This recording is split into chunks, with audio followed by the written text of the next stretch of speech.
Assalamualaikum warahmatullahi wabarakatuh.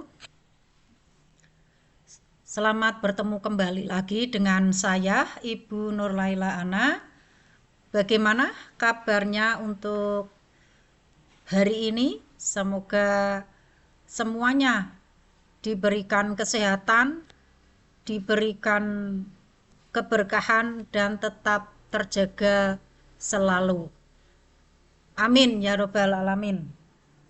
Bismillahirrahmanirrahim. Mari kita ikuti untuk belajar bersama tentang kelanjutan Total Quality Management dalam bidang pendidikan. Kali ini saya akan menyampaikan tentang perencanaan strateginya ya, perencanaan strategi Total Quality Management. Ayo kita ikuti bersama sejenak untuk mendalami tentang isi dari perencanaan strategi Total Quality Management. Sekarang dalam hal ini yang akan saya sampaikan adalah tentang 4 hal. Yang pertama adalah perencanaan mutu. Yang kedua nanti akan kita sampaikan bersama manajemen mutu strategis. Yang ketiga visi, misi, nilai-nilai dan tujuan, dan yang keempat akan disampaikan tentang riset pasar. Kita awali yang pertama dulu, apa itu perencanaan mutu ya. Jadi sebuah lembaga, sebuah organisasi ataupun di lembaga dunia pendidikan apabila ingin mencapai sebuah lembaga, sebuah pendidikan organisasi yang baik, tentu kembali lagi bagaimana caranya merancang dari semuanya untuk mencapai sebuah kualitas total quality yang semaksimal mungkin. Nah, tentu hal seperti itu tidak akan tercapai dengan sendirinya. Ada yang harus dikondisikan. Nah, maka dalam hal ini mutu itu perlu adanya perencanaan. Karena dengan perencanaan nanti apa yang akan dilakukan, pengelolaan apa saja, manajemen yang harus dikondisikan seperti apa itu jelas. Sehingga baik dari pimpinan, baik dari lembaga itu sendiri yang menaunginya, dan pelaksana di dalam lembaga tersebut serta stakeholder ataupun pihak-pihak eksternal yang terkait itu jelas langkah yang harus dilakukan. Maka dalam hal ini perlu adanya sebuah proses penyusunan langkah-langkah kegiatan menyeluruh secara sistematis. Jadi tidak sepihak, tetapi adanya saling berkesinambungan. Tentu berdasarkan rasional, ada kiat-kiat tertentu ya, berkiat dan berjangka panjang. Jadi nanti dari berjangka panjang dibuatlah periode-periode tertentu sampai pada nanti ada yang dalam waktu dekat atau berjangka pendek. Nah, semua itu tentu didasarkan atas visi, misi yang sudah dibuat oleh lembaga tersebut, oleh organisasi tersebut, oleh pendidikan tersebut ya. Kalau di dalam hal lembaga pendidikan ya, semuanya baik faktor eksternal, internal semua sudah tercakup di dalam sebuah visi misi dan juga pelaku-pelaku yang akan melaksanakannya. Bagaimana itu tentu dirancang, di-planning, direncanakan sedemikian rupa. Dan prinsip tertentu untuk memenuhi kebutuhan dasar. Nah, dari kebutuhan dasarnya itu apa yang sudah dirancang dan menyeluruh tentunya bagi para pelanggan. Kalau dalam hal lembaga pendidikan, tentu pelanggannya yang utama yaitu peserta didik, ya, siswa. Dan selanjutnya ya pelanggannya di balik belakang siswa itu adalah orang tua, ya, masyarakat, dan stakeholder yang lain di dalam dunia pendidikan. Nah, dari semua itu kalau sudah direncanakan, di planning dengan matang, tentu ada organizing, ya, tentu ada executing, tentu ada controlling. Nah, itu semua perlu adanya pengelolaan yang baik. Pengelolaan yang baik berkaitan dengan manajemen. Manajemen bagaimana agar mencapai sebuah target yang sudah ada di dalam perencanaan. Maka di dalam hal mutu tersebut kita akan membahas tentang manajemen mutu strategis, ya. Jadi bisa nama lainnya strategic quality management, ya, atau kalau kita sebut dengan manajemen mutu strategis. Di dalam dunia pendidikan, manajemen mutu pendidikan adalah suatu pendekatan yang sistematis dan holistik, ya, dalam meningkatkan kualitas pendidikan. Nah, pengelolaan secara strategik atau manajemen strategik ini dapat memfasilitasi, membantu mengatasi berbagai permasalahan.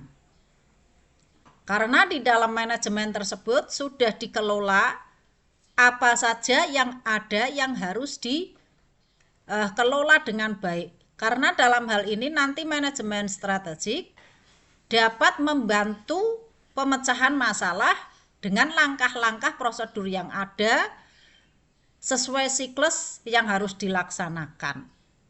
Lah, nanti melalui analisis SWOT, mana saja permasalahan yang ada, permasalahan yang muncul, dan bahkan nanti tidak hanya permasalahan, peluang tentu akan diketahuinya juga.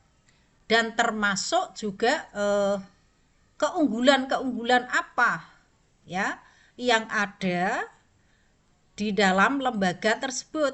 Tidak hanya hambatannya saja, tidak hanya tantangannya saja. Di balik tantangan tentu nanti akan didapat sebuah peluang. Di dalam hambatan tentu nanti akan didapat efektivitas apa yang dapat dilaksanakan oleh sebuah organisasi atau lembaga, khususnya dalam hal ini yaitu lembaga pendidikan.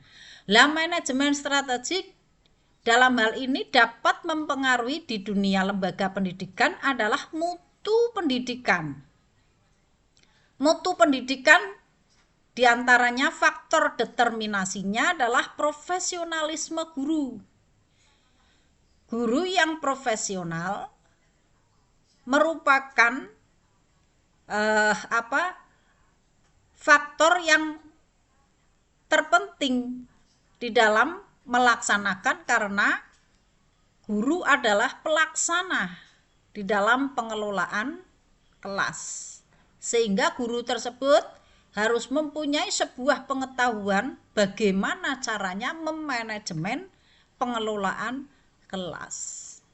Dan bagaimana caranya guru, karena dalam hal ini adalah yang akan menyampaikan, mengkontribusikan ilmunya, tentu guru mempunyai sebuah profesional di dalam intelektual materi, ya, yang akan disampaikan.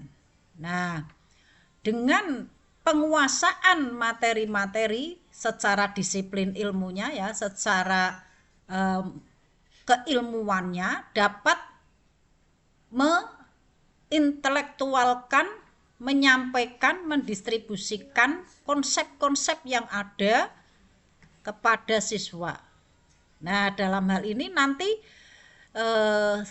bisa membawa siswa mendapatkan sebuah pengalaman belajar dengan baik. Nah, selanjutnya yang dapat mempengaruhi mutu pendidikan adalah standar kompetensi lulusan.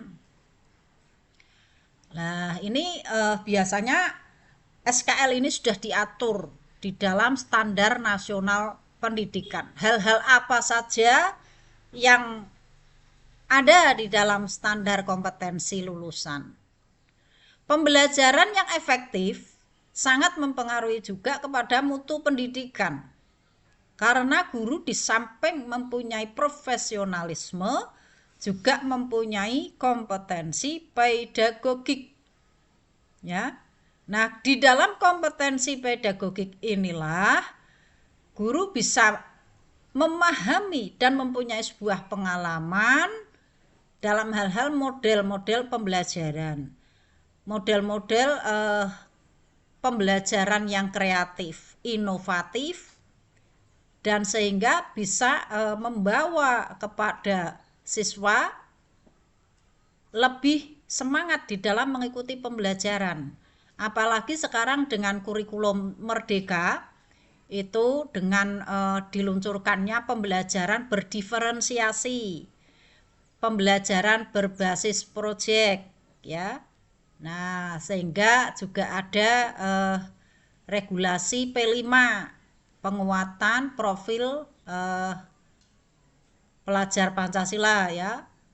Jadi pembelajaran dengan proyek, tetapi dengan proyek penguatan profil pelajar Pancasila. Ini guru banyak dibekali juga dari kementerian melalui PMM, ya, di mana di situ guru secara intensif ya mengikutinya sehingga juga mendapatkan banyak pengetahuan di situ dalam hal untuk mendukung kemajuan kompetensi gurunya dalam hal pedagogiknya, ya. Jadi untuk penguasaan dalam pengelolaan pembelajaran. Nah, pembelajaran bisa dilaksanakan di dalam kelas maupun di luar kelas, ya. Karena juga sekarang kan dengan adanya proyek tersebut sehingga bisa proyeknya P5 atau proyek di dalam terinclude di dalam pembelajaran itu bisa dipentaskan, ya, atau bisa ditampilkan, ya. Tidak hanya di kelas, bisa ditampilkan di luar kelas dan dapat ditonton oleh kelas lain bahkan oleh orang tua siswa tersebut, ya. Dan program-program yang tidak mendukung pencapaian mutu itu tentu bisa diseleksi, ya, mana program-program yang mungkin kurang efektif, ya nanti ada prioritas-prioritas program yang dapat dilaksanakan sesuai kondisi yang ada di sekolah tersebut. Makanya sekarang kan banyak sekolah yang mempunyai sebuah keunggulan-keunggulan tersendiri yang untuk bersaing kepada sekolah-sekolah lain, ya. Karena sekarang tanpa adanya menunjukkan keunggulan-keunggulan yang ada di sekolah tersebut kurang kurang diminati, bahkan kurang dikenal, kurang adanya daya tarik. Untuk menarik perhatian kepada masyarakat, ya tentu bagaimana caranya mencari keunggulan-keunggulan yang dapat dilaksanakan oleh sekolah tersebut itu merupakan juga salah satu manajemen strategik dalam rangka untuk meningkatkan, mencapai kualitas pendidikan di lembaga atau di madrasah di sekolah tersebut. Selanjutnya dalam langkah-langkah perencanaan mutu itu sekolah tentu harus mempunyai visi misi dan nanti dijabarkan lagi pada tujuan, sasaran dan lain sebagainya. Nah, yang namanya visi misi, tujuan, sasaran dan selanjutnya sebuah lembaga, baik itu organisasi di luar bidang pendidikan atau lembaga pendidikan, sebaiknya selalu ditinjau. Mungkin setahun sekali ya, bahkan mungkin di tengah jalan kalau memang visi misinya sudah kurang sesuai dengan kondisi yang ada, ya perlu adanya direview ya. Jangan sampai sebuah lembaga melaksanakan operasionalnya dengan berjalan begitu saja, mengalir, kurang begitu memperdulikan visi misi. Nah, ini kayak nahkoda itu pergi ke arah utara, lah bisa nanti penumpangnya itu mau kemana bingung sendiri, ya kan? Nah, maka nanti arah yang dicapai itu antara penumpang dengan nahkoda bisa saja berbeda arah ini nanti. Nah, maka semua itu yang namanya untuk menuju ke kualitas, menuju ke mutu, ya tentu ada sebuah proses yang strategik ya. Nah, maka misalkan kayak sekolah ya, kayak madrasah. Sekarang kan sudah kondisi pembelajarannya dengan kurikulum merdeka. Tetapi kan di proses perjalanannya di satu sekolah saja, itu kurikulumnya itu bisa terjadi ada 2 kurikulum. Misalkan yang kelas awal, level awal, misalkan di aliyah ya ini ya, atau di sanawiyah atau di SMP atau SMA ya, yang kelas satunya misalkan pakai kurikulum merdeka, kelas 2-nya kurikulum merdeka, kelas 3 mungkin masih memakai kurikulum apa namanya, kurikulum 2013. Jadi di kelas 10-nya itu SMA ya, kelas 10 itu kelas 1, kelas 11, kelas 2 itu masih sudah menggunakan kurikulum merdeka. Lah di kelas 12-nya karena menyelesaikan kurikulum yang sebelumnya itu kurikulum 2013. Nah, ini tentu di dalam visi misi itu ditinjau. Ini mungkin ada yang perlu direview, ada yang perlu diubah, atau bagaimana menyesuaikan langkah-langkah regulasi pemerintah. Sehingga nanti untuk menuju mutu atau kualitas pendidikan di situ tentu sesuai dengan target-target yang direncanakan, yang dibuat oleh pihak sekolah yang ada di dalam visi, misi, tujuan, sasaran, dan seterusnya. Yang kedua, analisa pasar. Nah, sekolah, lembaga, atau organisasi itu melihat siapa sih sebetulnya pelanggannya. Oh, misalkan di situ contoh sekolah di daerah pesisir. Oh, pelanggannya atau siswanya itu sebagian besar, karena sekarang kan sekolah kan regulasinya zonasi ya. Nah, di situ anaknya kok dari kawasan anak-anak nelayan. Nah, berarti nanti di dalam pengelolaan pendidikan di situ dikondisikan, disesuaikan ya, disesuaikan. Dan misalkan harapan dari sekolah itu ya sesuai yang ada di visi misi tentunya ya, itu harapannya siswanya itu akan dibawa seperti apa, akan dibawa kemana. Lah itu jangan sampai menantang arus, jadi visi misi tidak sesuai dengan analisa pasar. Misalkan dari kawasan nelayan, anaknya nelayan, kondisi karakteristiknya seperti itu, kok akan dibawa seperti kondisi karakteristik di daerah bercocok tanam, ya beda ya kan, nanti hasilnya juga beda. Di daerah kok industri misalkan beda lagi. Jadi kita lihat siapa pelanggannya dan bagaimana harapan disesuaikan, tidak bertentangan ya. Nah, hal itu diikuti selanjutnya ya, maka dianalisis SWOT ya. Analisis SWOT itu sebetulnya menggali apa yang seharusnya, apa yang harus dilakukan.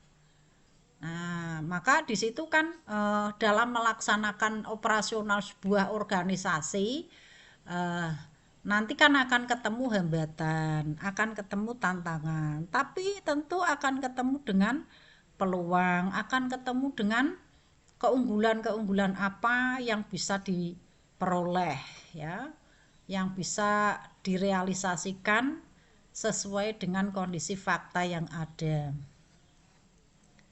Selanjutnya, di dalam perencanaan mutu itu bagaimana cara agar kita meraih sukses?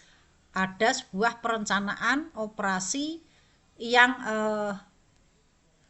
harus dilaksanakan. Nah, berkaitan dengan semua itu juga jangan sampai melanggar dengan kebijakan-kebijakan yang ada, baik kebijakan dari pemerintah pusat atau kebijakan dari pemerintah daerah, bahkan ada kebijakan dari pemerintah provinsi. Jadi berjalan seiring sejalan, menyesuaikan kondisi yang ada, menyesuaikan dengan pangsa pasar, menyesuaikan dengan regulasi yang ada, baik regulasi masyarakat setempat ya, berkaitan dengan aturan yang ada di pemerintah daerah, ada juga pemerintah provinsi dan pusat, dan tentu beberapa hal masukan-masukan mungkin dari pihak masyarakat, orang tua ataupun stakeholder dan dinas-dinas daerah terkait atau kementerian agama setempat ya. Nah, itu nanti tidak akan bumerang, tidak akan muncul sebuah masalah karena nanti akan saling tadi ya, namanya sistematis ya, sistematis, dan di situ saling membantu akan menjadikan sebuah peluang untuk lebih berjalan dengan lebih baik. Nah, nanti di dalam pelaksanaan perencanaan mutu tentu nanti ada rancangan-rancangan biaya atau rencana anggaran biaya yang harus dibuat dari awal. Nah, nanti biasanya kalau di tingkat madrasah atau di tingkat sekolah itu dirancang adanya RAPBS ya. Ada juga RKAS ya, rencana kerja anggaran sekolah. Nanti ada juga rencana kerja sekolah. Lah, nanti ada juga pengembangan sekolah. Kalau RKS itu dibuat untuk 4 tahunan, kalau RKS itu tiap tahunan, jadi ada biaya-biaya yang dirancang tiap tahunan dan tiap 4 tahunan atau 5 tahunan ya. Di situ nanti ada di dalam pengembangan sekolah. Pengembangan sekolah itu dalam jangka waktu 5 tahun ya atau 4 tahun.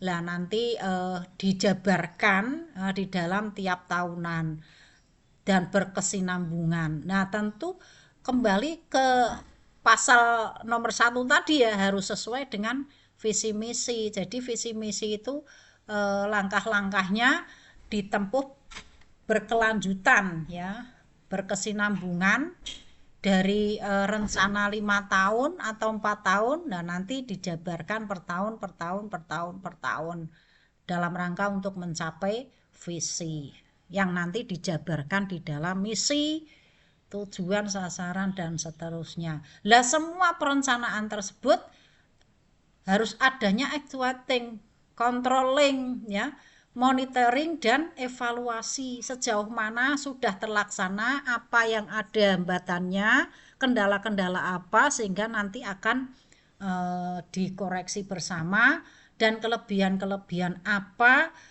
yang sudah tercapai yang bisa lebih ditingkatkan, sehingga bagaimana caranya mutu atau kesuksesan itu bisa terwujud sesuai target yang sudah direncanakan. Nah, tahapan manajemen strategik ya. Nah, di dalam melaksanakan pengelolaan secara baik menuju sasaran, menuju target yang sudah direncanakan ya. Di sini ada 4 tahapan. Yang pertama, analisis lingkungan. Analisis lingkungan itu adalah lingkungan internal atau eksternal. Jadi kita harus melihat tidak hanya satu sisi di lingkungan internal saja, kita harus melihat faktor eksternal. Internal dalam hal ini maksudnya identifikasi kekuatan dan kelemahan yang dimiliki oleh pihak organisasi atau pihak sekolah atau madrasah ya. Nah, faktor eksternalnya siapa saja yang bisa dilibatkan untuk menuju ke atau untuk memenuhi atau merealisasi peluang dan bisa mengatasi ancaman yang mempengaruhi institusi pendidikan. Jadi faktor eksternal itu peluang-peluang apa dan ancaman-ancaman apa ya yang akan bisa dihadapi oleh lembaga institusi pendidikan tersebut. Jadi di dalam analisis SWOT ini, di dalam analisis lingkungan ini berkaitan dengan analisis SWOT. Jadi pihak sekolah itu biasanya kan pihak sekolah atau madrasah itu biasanya membuat yang namanya SPMI ya. Nah, itu kalau nama lainnya di situ termasuk di dalamnya mencakup analisis SWOT. Ya. Jadi dikembangkan lewat SPMI tersebut. Jadi di SPMI itu sistem penjaminan mutu internal. Nanti juga ada yang eksternal itu SPME ya. Sistem penjaminan mutu eksternal. Nah, nanti kalau internal itu juga yang SPMI itu ya dibantu bersama dengan dinas pendidikan terkait atau daerah sampai provinsi dan juga sampai di tingkat pusat. Begitu juga di tingkat madrasah ya. Nah, nanti di dalam SPMI, SPME nanti kan berkelanjutan sekolah itu akan mendapatkan rapot mutu atau juga rapot pendidikan. Lah, rapot mutu itu kan dicapai nanti akan secara sistem dapat dilihat secara online seperti apa gambaran ya. Gambaran sekolah itu dapat dilihat dari beberapa aspek yang ada di dalam komponen-komponen yang ada di rapot mutu ya. Nah, sehingga perlu apa saja yang harus ditingkatkan, apa saja yang mungkin harus diperbaiki, itu akan muncul. Nah, biasanya ya ada pendampingan ya oleh pihak dinas terkait, oleh pihak Kementerian Agama daerah terkait ya, dan juga sekolah itu atau madrasah itu kan dipantau sistem pendidikan operasionalnya. Kalau di tingkat sekolah itu di Dapodik ya, data pokok kependidikan, kalau di tingkat madrasah itu EMIS ya. Nah gitu. Terus yang kedua formulasi strategi. Di dalam membuat visi, misi, tujuan, dan strategi sekolah itu perlu dirancang sedemikian rupa sesuai apa yang diinginkan, apa yang akan dilaksanakan, apa yang akan dioperasionalkan sesuai dengan kondisi, situasi, dan semuanya agar yang dibuat itu bukan khayalan belaka, tapi benar-benar yang dapat direalisasikan. Nah, itulah yang namanya menformulasi visi, misi, tujuan, dan strategi, sasaran, dan seterusnya.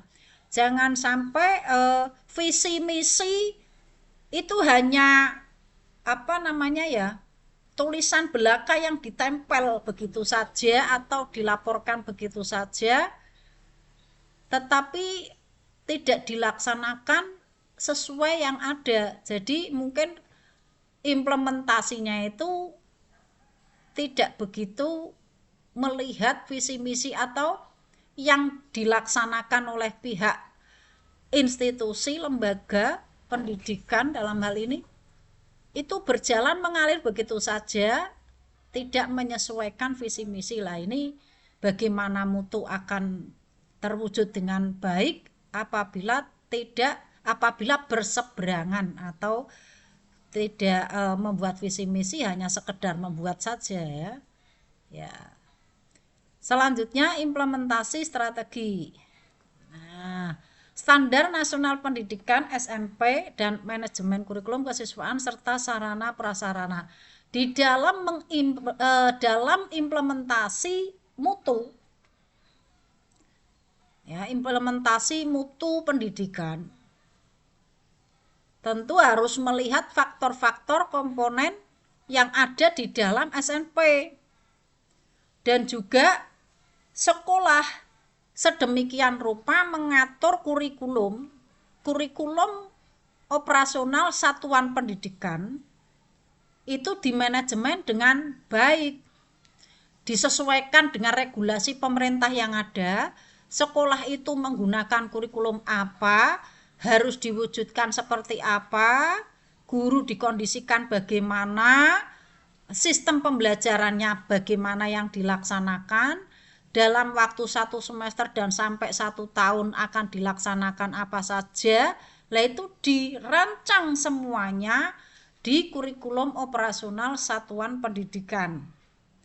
Dan kesiswaan atau siswa itu akan dikelola seperti apa untuk mencapai prestasi-prestasi, baik di prestasi yang ada di pihak sekolah yang sudah dirancang, ya, prestasi mau dalam bidang olahraga, mau dalam bidang seni, dalam bidang religius, dalam bidang semuanya, ya, itu dirancang sesuai dengan visi misi dan cakupan yang ada di dalam KUSP. Nah, semua itu kan tentu ada sarana prasarana, alat-alat semuanya yang harus tersedia untuk menunjang keterlaksanaan dari implementasi untuk mencapai kualitas pendidikan di sekolah tersebut atau di madrasah tersebut. Nah, semuanya ini nanti dalam tahapan terakhir adalah evaluasi. Ya, evaluasi ini bisa evaluasi secara langsung, evaluasi lewat online, evaluasi lewat data, administrasi, dan evaluasi supervisi, ya, supervisi langsung ke kelas atau dan juga supervisi administrasi pendidikan, administrasi pembelajaran, administrasi semuanya, juga termasuk administrasi tenaga kependidikan, juga administrasi semuanya mengevaluasi yang ada di sistem sekolah yang ada, baik di SPMI, SPME, dan juga di rapot mutu, dan juga evaluasi semuanya yang ada di lembaga pendidikan. Dari evaluasi tersebut kan nanti akan dijadikan sebagai awal, ya, awal untuk menuju ke langkah selanjutnya ke depan, ya. Jadi nanti apa-apa yang ada di evaluasi tersebut menjadi koreksi, dijadikan sebuah review untuk langkah selanjutnya lebih baik, karena sudah mengetahui kekurangan-kekurangan apa yang ada setahun sebelumnya, dan nanti tahun kedepannya itu dirancang kembali kekurangan tersebut, nanti apa yang bisa diperbaiki, dan kelebihan-kelebihan keunggulan tersebut lebih ditingkatkan sehingga lebih menjadi benar-benar lebih unggul dan lebih berprestasi. Selanjutnya faktor pendukung dan penghambat.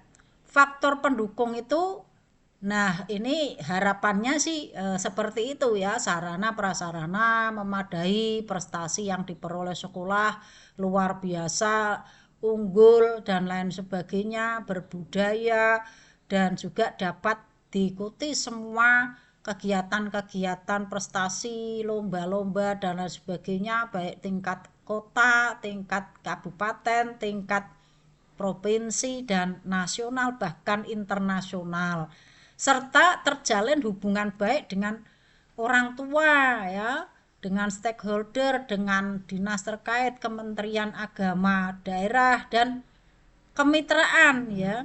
Nah, dapat menjalin MOU sebanyak-banyaknya, tapi dilaksanakan hubungan sebaik-baiknya pula ya. Nah, faktor penghambat harapannya dapat diefektifkan dalam arti begini, dapat dikendalikan sehingga tidak banyak faktor penghambat, tapi munculnya faktor penghambat dapat terkurangi ya, dapat terkurangi dengan langkah-langkah yang strategik oleh pihak lembaga ya. Di sini misalkan contoh kualifikasi tenaga pendidik, misalkan mengajar seni budaya atau mengajar seni budaya, gurunya misalkan mungkin backgroundnya tidak sarjana seni, karena kadang mencari lulusan seni itu kan jarang juga ya. Nah ini maka kedepannya bagaimana caranya mencari guru seni yang memang sesuai dengan lulusan sarjana seni. Lah nanti yang mengajar seni budaya tersebut backgroundnya apa disesuaikan dengan mata pelajaran yang terkait. Misalkan contoh lagi kok masih ada guru yang belum S1 misalkan di tingkat SD saja sekarang kan ya dapat dinyatakan sudah S1 semua ya. Jarang sekarang di data-data itu guru di tingkat PAUD saja sudah sarjana PAUD ya. Jadi di UIN Gus Dur saja kan sudah ada pendidikan guru PAUD, pendidikan guru MI dan lain sebagainya, atau di sekolah-sekolah di perguruan tinggi yang lain udah banyak yang buka itu. Jadi sekarang kok rasanya sudah banyak yang berkualifikasi lah ya. Tinggal nanti penyesuaiannya bagaimana. Proses pembelajaran terganggu dan persaingan dengan sekolah lain yang setara. Lah ini biasanya ya misalkan sama-sama MTS ya berdekatan. Lah ini memang bagaimana caranya sekolah benar-benar harus bisa merancang sekolahnya agar mempunyai sebuah keunggulan sekolah yang dapat diandalkan ya.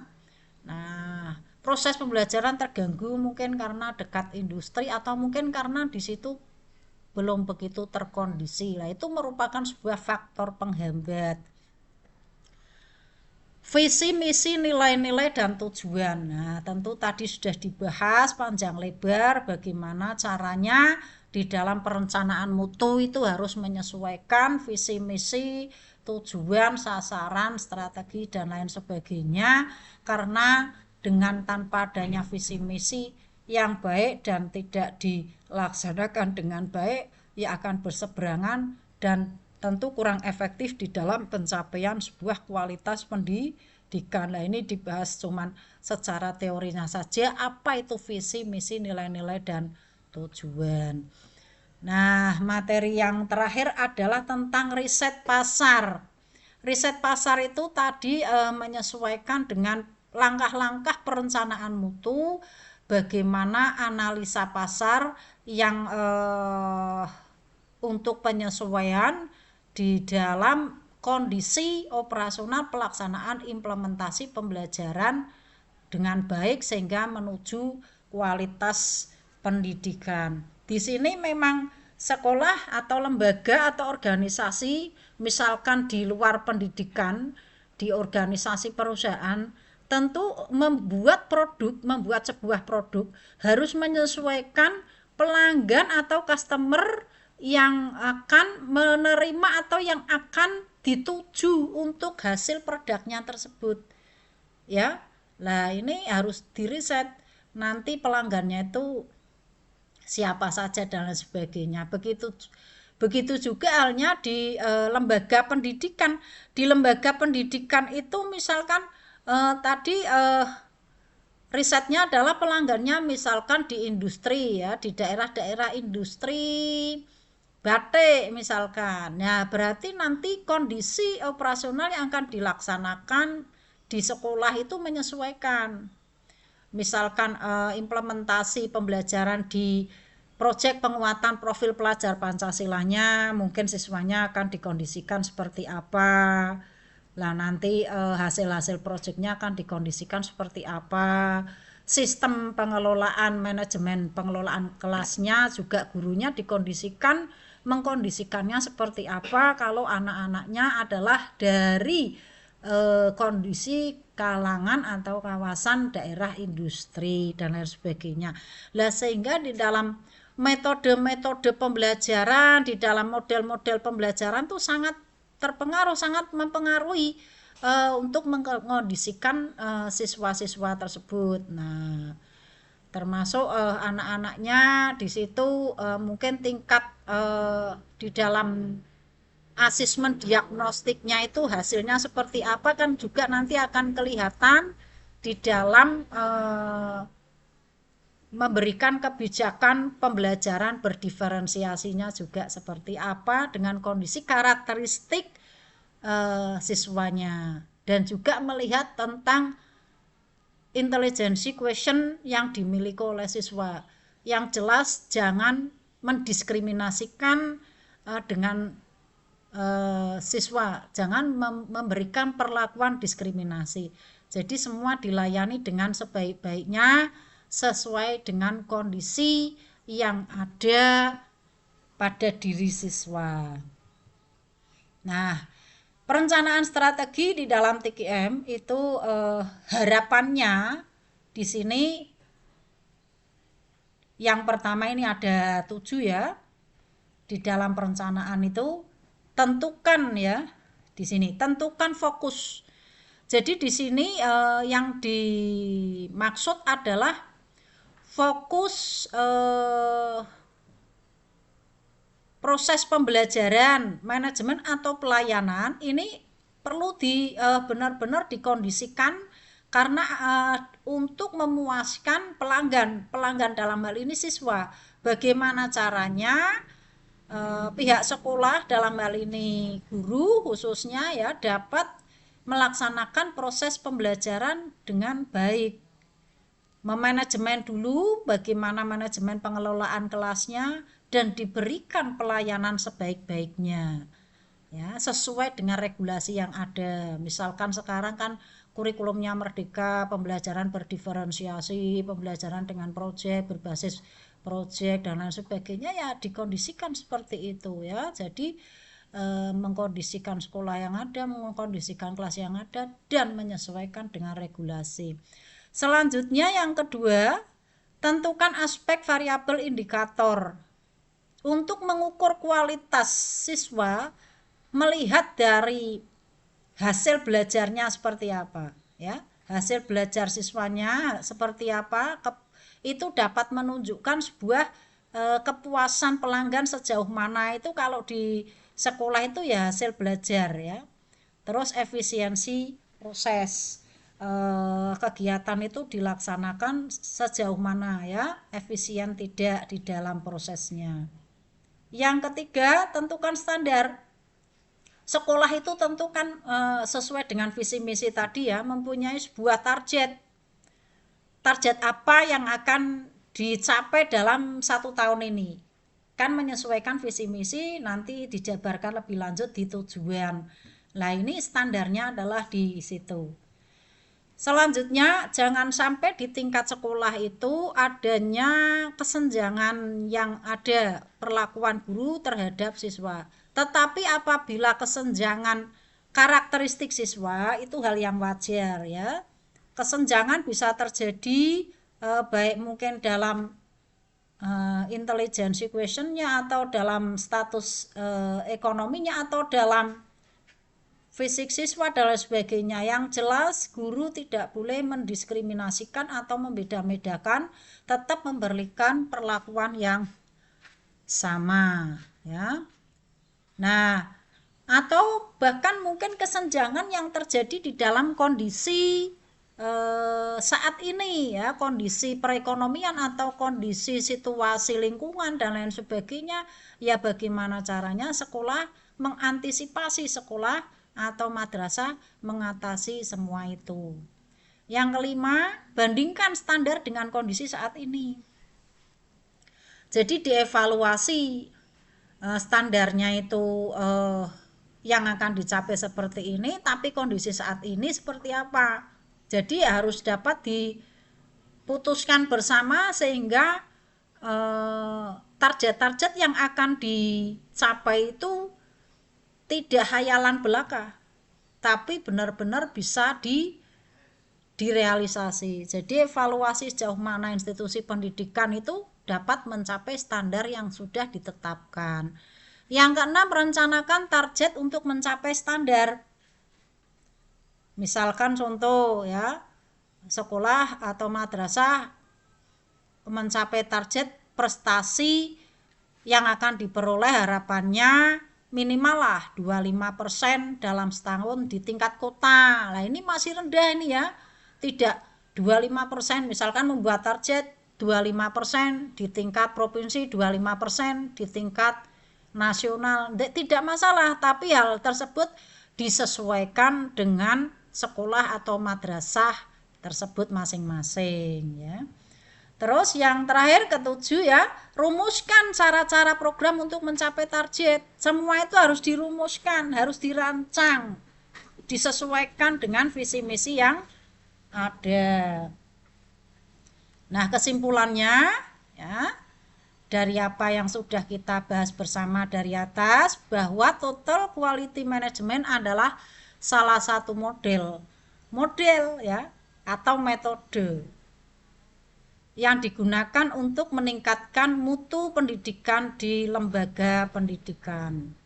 Total quality management merupakan salah satu kunci keberhasilan tujuan pendidikan yang paling efektif. Nah, maka sudah dinyatakan di sini paling efektif, ya bagaimana caranya sebuah lembaga dapat melaksanakan total quality management dengan sebaik-baiknya. Perencanaan strategi TQM dalam pendidikan merupakan proses penting untuk meningkatkan mutu. Jadi kesimpulannya, TQM-nya dipakai, dirancang di perencanaan dengan sebaik-baiknya. Nah, silahkan ini mungkin untuk memperdalam materi yang sudah kita ikuti bersama, yaitu tentang perencanaan mutu ya. Bagaimana itu tentang perencanaan mutu ya, terus bagaimana manajemen mutu strategis ya, dan bagaimana itu visi misi nilai dan tujuan, serta yang terakhir apa itu riset pasar. Terima kasih, itu yang dapat saya sampaikan di dalam pembelajaran pada hari ini. Semoga bermanfaat untuk kita bersama. Sampai jumpa. Terima kasih. Assalamualaikum warahmatullahi wabarakatuh.